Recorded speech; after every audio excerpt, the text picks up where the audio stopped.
여러분 안녕하십니까? 광주 MBC 뉴스투데이입니다. 먼저 오늘의 주요 뉴스입니다.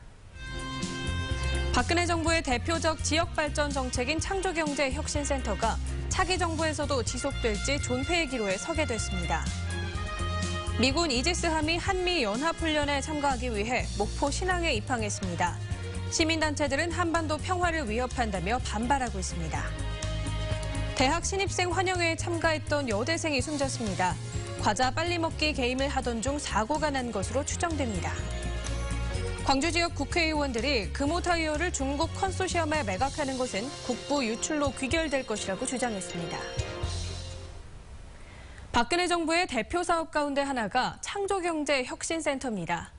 새 정권에서 박근혜 정부 색깔 지우기에 나설 경우 혁신센터 역시 지속적인 운영이 힘들 수도 있습니다. 김철원 기자입니다. 수소차와 전기차로 카쉐어링 서비스를 최근 시작한 이 업체는 전국 최초라는 수식어로 주목받았습니다. 도전 2년 만에 창업할 수 있었던 데는 광주 창조경제혁신센터의 도움이 컸습니다. 정책자금 지원도 좋았지만 광주 창조센터와 이어져 있는 현대자동차가 큰 힘이 됐습니다. 현대자동차에서 직접적으로 실무에서 뛰고 있는 분들이 같이 와서 사업에 대해서 같이 구상하고 멘토링하고 또 어떻게 해가나야 된다는 걸 계속 했으니까. 2015년 1월 문을 연 이래 광주 창조경제혁신센터의 도움을 받았거나 받고 있는 벤처 창업 기업은 60개가 넘습니다. 하지만 박근혜 대통령이 탄핵된 지금 정권의 아이콘이나 다름없는 혁신센터가 계속 운영될지에 대한 전망은 회의적입니다.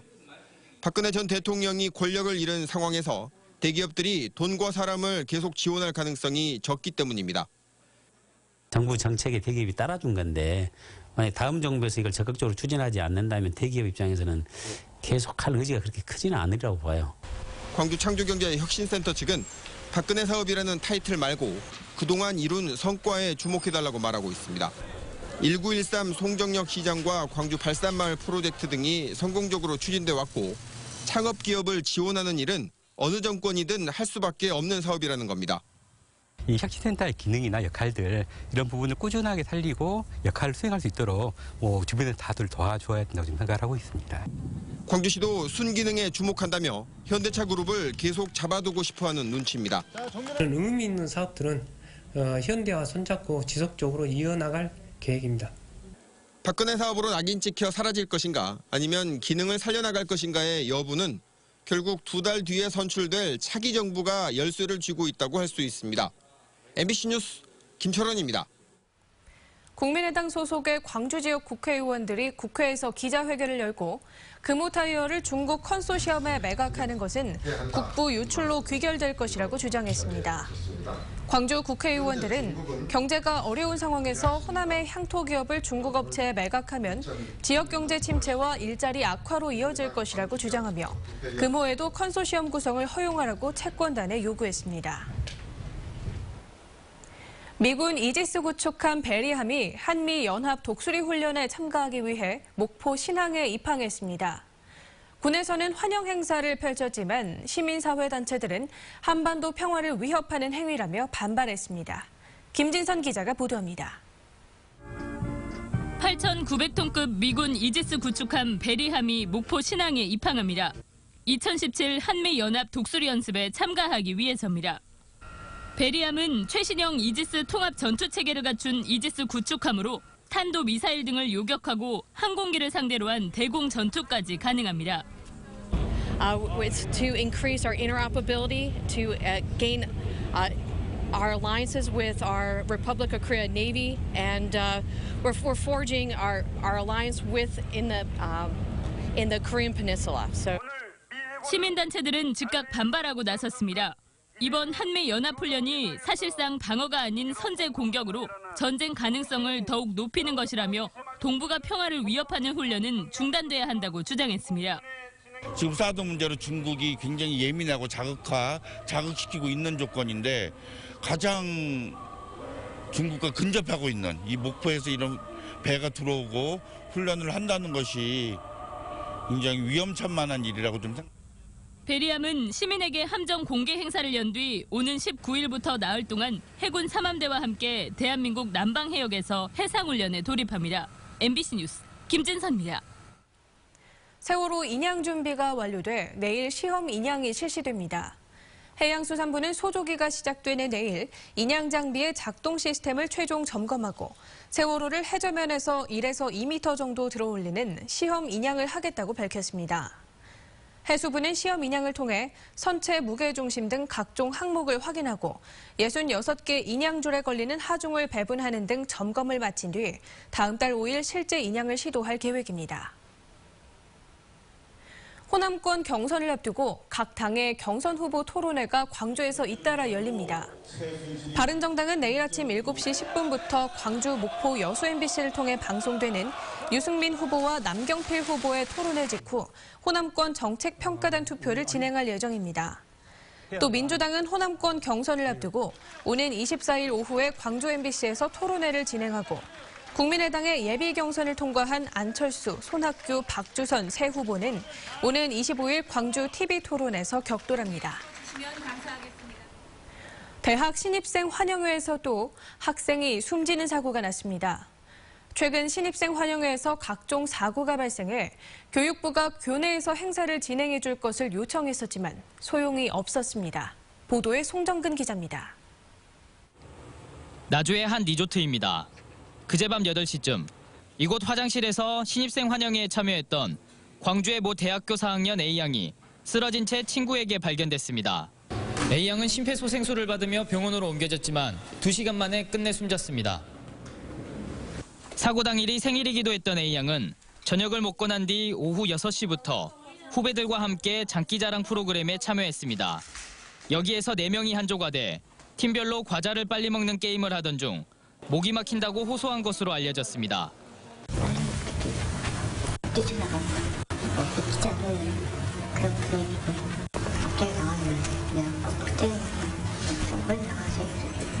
교육부는 최근 대학생 오리엔테이션 행사에서 안전사고가 잇따르자 행사를 우선적으로 교내에서 진행하도록 지난달 요청했습니다. 교외에서 진행할 경우 학생들의 자율성을 보장하고 음주와 폭행 등 사고가 발생하지 않도록 안전교육을 당부했습니다. 해당 학교 측은 전체 학과생 중 절반가량인 360여 명만 자율적으로 참여하는 등 교육부의 지시를 따랐다고 밝혔습니다. 저희도 난감하고 이런 전례가 없었기 때문에 어떻게 해야 되는지 물론 그 보험 같은 건 안전조치를 하고 있습니다. 경찰은 일단 A양이 급체나 기도폐쇄로 숨진 것으로 보고 정확한 사인을 밝히기 위해 부검을 의뢰했고 학교 관계자들을 상대로 학생 안전관리를 제대로 했는지 여부를 조사할 방침입니다. MBC 뉴스 송정근입니다. 광주와 전남 10개 시군에서 건조주의보가 발효 중인 가운데 화재가 잇따르고 있습니다. 어제 오후 1시 30분쯤 보성군 유려면의 들판에서 불이 나 1시간여 만에 진화됐지만 80대로 추정되는 여성이 현장에서 숨진 채 발견됐습니다. 소방당국은 논두렁을 태우던 불이 들판으로 번진 것으로 보고 정확한 경위를 파악 중입니다. 전남지방경찰청은 무사증 제도를 이용해 4년 전 제주도에 입국한 뒤 육지로 무단 이탈하거나 관광비자 기간이 끝났는데도 출국하지 않은 혐의로 중국인 22살 A씨 등 10명을 붙잡아 조사하고 있습니다. A씨 등은 경기도 광주시 아파트 건설 현장에 불법 취업해 있다 한꺼번에 검거됐으며 경찰은 A씨 등 3명을 구속하고 불법 체류 중인 7명은 출입국 관리사무소에 인계했습니다.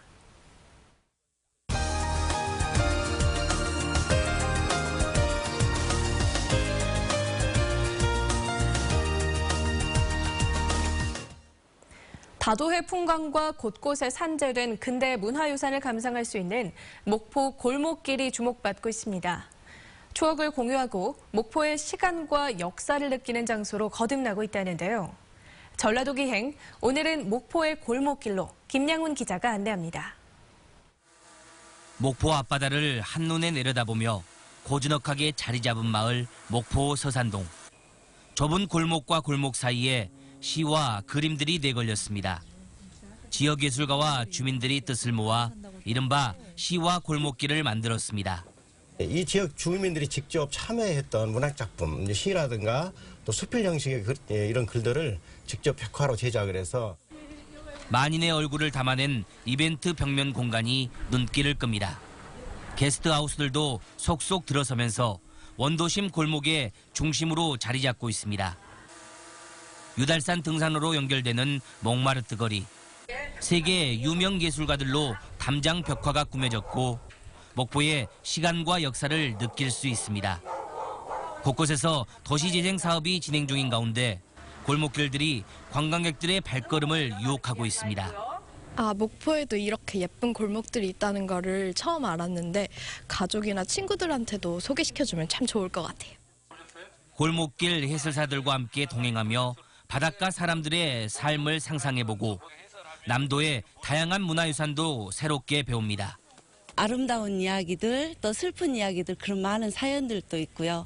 또 골목과 더불어서 유달산이 연계되는 좋은 등산 코스도 있어요. 따뜻한 봄날, 걱정과 고민을 잠시 내려놓고 삶의 애환이 깃들어 있는 목포의 골목길을 차분히 걸어보는 것도 좋을 것 같습니다. MBC 뉴스 김양훈입니다.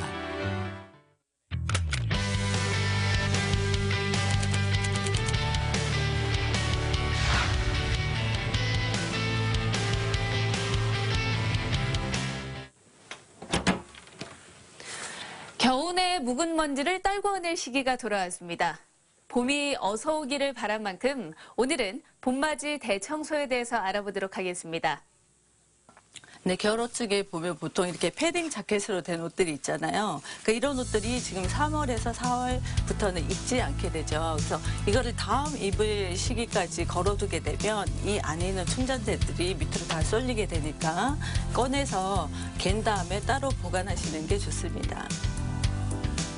창틀 청소는 겨우내나 잘 청소를 하지 않으시기 때문에 묵은 때가 굉장히 많이 앉아 있어요. 그래서 베이킹소다와 그리고 주방 세제에 식초를 섞어서요. 그걸 만능 세제를 만들어 주셔서 그 만능 세제를 이용해서 나무 젓가락으로 틈새까지 눌러주면서 닦아주시면 창틀을 깨끗하게 청소하실 수가 있습니다. 소파나 및 침대 아래쪽은 스타킹이 정전기가 많이 일어나기 때문에 먼지를 잘 흡착하는 성분이 있어서 소파나 침대 아래쪽은 이 스타킹을 씌운 걸레를 사용하시면 편리하게 먼지를 닦아내실 수가 있습니다. 춥던 겨울바람 산 넘어가고 봄바람 오는 시기입니다. 새잎을 틔우는 시기인 봄. 주말 동안 봄맞이 대청소로 맞이해보는 건 어떨까요? 오늘의 검색창이었습니다. 맑고 포근한 날씨가 이어지겠습니다. 다만 주말에는 미세먼지에 주의하셔야겠는데요. 우리 지역 오전부터 미세먼지가 짙어지기 시작해서 내일까지 종일 나쁨 수준을 보이겠습니다. 또 현재 곳곳에서는 안개도 많이 끼어 있는데요. 낮 동안 방무나 연무로 남아있는 곳이 있어서 공기가 많이 탁하겠습니다. 외출하실 때는 마스크 꼭 챙기시기 바랍니다. 미세먼지만 아니라면 따스한 봄 내음 느끼실 수 있겠습니다. 오늘 광주의 낮 최고 기온이 17도로 어제와 비슷하겠고요. 내일은 20도까지 오르면서 평년 기온을 크게 웃돌겠습니다. 아침 기온도 점차 오르기는 시작하겠지만 여전히 일교차가 큽니다. 감기 걸리지 않도록 이에 대비한 옷차림 해주셔야겠습니다. 현재 기온 보시면 장성이 0.4도, 담양 0.9도 등 전남 대부분 지역 영상권에서 출발하고 있습니다. 낮 기온은 16도 안팎까지 오르겠습니다. 어제와 비슷한 낮 기온 예상됩니다. 곡성과 보성이 15도, 구례가 16도를 보이겠고 동부 지역을 중심으로는 대기가 많이 건조하겠습니다. 오늘과 내일 서해 남부 해상을 중심으로는 안개가 짙겠고 모레부터는 남해 서부 해상에 물결이 높게 일겠습니다. 이 맑은 날씨가 이어지다가 월요일 밤늦게 남서해안에서 비가 시작되겠습니다. 화요일 오전에는 광주와 전남 전 지역에 비가 예상됩니다. 날씨였습니다.